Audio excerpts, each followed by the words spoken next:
Next up in our small batch series using 2 hops is Centennial Cascade.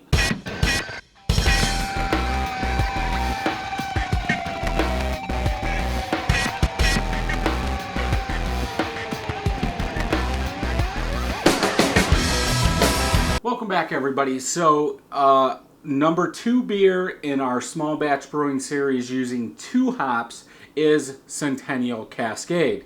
Now, I'm sure some of you that have watched the first one have said, wait a minute, didn't we just get done watching this one? Actually, you didn't, because the first one was Cascade Centennial. This is Centennial Cascade. I've never done a beer where if you use 2 hops in it, you flip the hops to see if you get a different smell or a different taste. I've never done that, so I figured, hey, if I've never done it, I'm sure there's a lot of people out there that have never done it. So let's flip them and actually see if it makes a difference. Does one overpower the other? So it doesn't matter. Do alpha acids matter, I should say.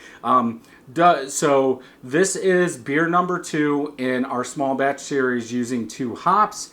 This is using 2 pounds, 4 ounces of 2-row.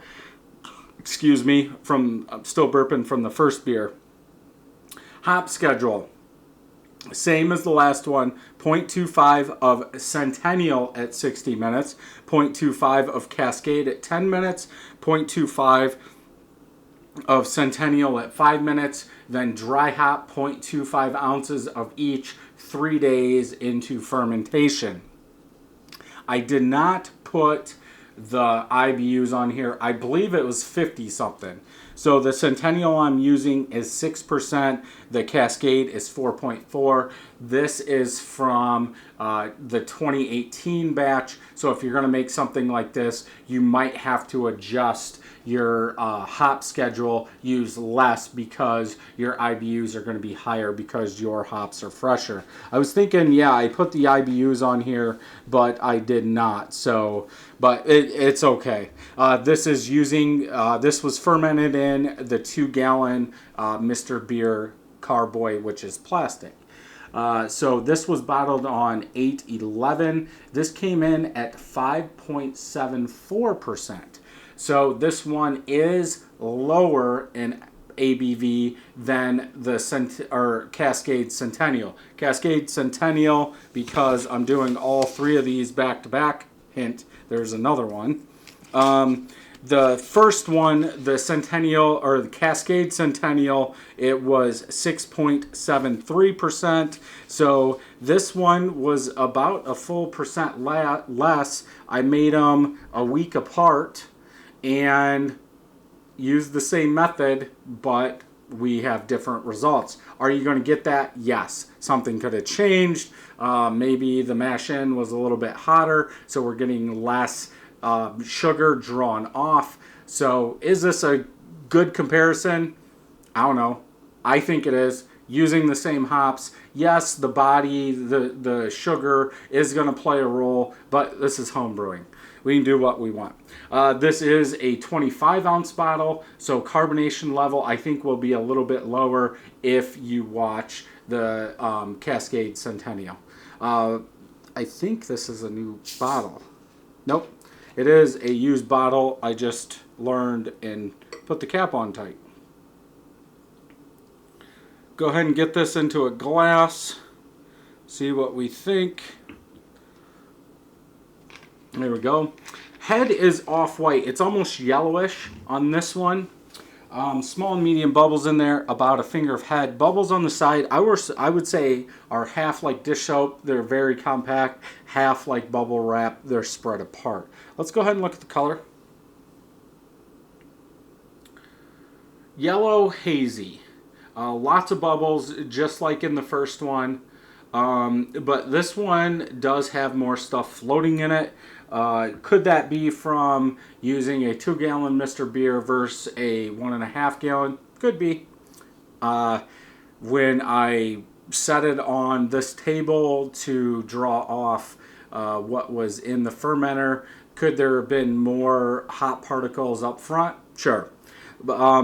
I would say the color is almost the same. If this wasn't as hazy, I think it would look the same. Let's go ahead and smell.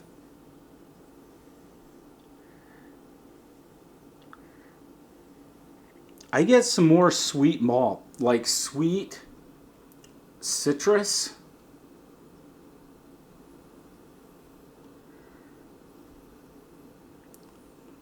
Floral, sweet, like that sweet citrus is more pronounced than the floral, but the floral's still there. Yeah, it's, I want to say pine. It's not very big. It's definitely sweet malt. I don't know if that sweet malt is mixing with pine and citrus, or if that undernote is the floral.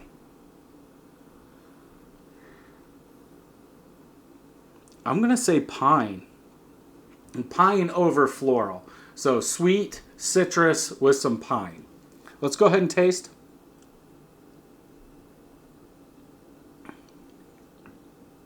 Overcarbed.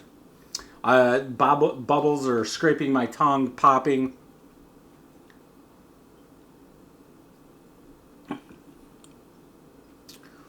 Floral.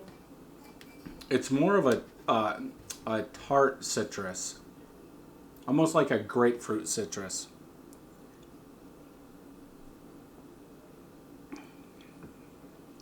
Yeah.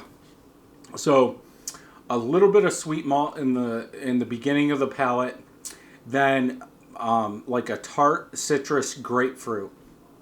More bitterness on the aftertaste with some citrus grapefruit. Let's just say that.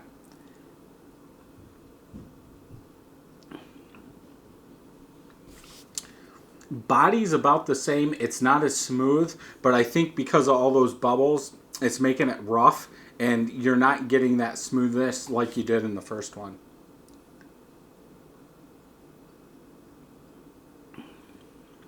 Yeah. Yeah, more tartness, more grapefruit tartness, not the bitter rind grapefruit bitterness like you would normally think of, but yeah, more grapefruit tartness, like the flesh of a grapefruit. Yeah, easy drinking beer. Something I would make another batch of. I don't know if I would make a 5-gallon batch just because we've got so many more. I can't put all my eggs in this. But yeah, nice, subtle, good summer beer after a hot day. I just got out of football, coaching football. This works well. The carbonation level does need to drop some. But yeah, overall, a solid beer for our second one. So if you like this video, thumbs up. If you don't, thumbs down. Make sure you hit that subscribe button and ring that bell so you know when new videos are coming out. And until next time, happy brewing.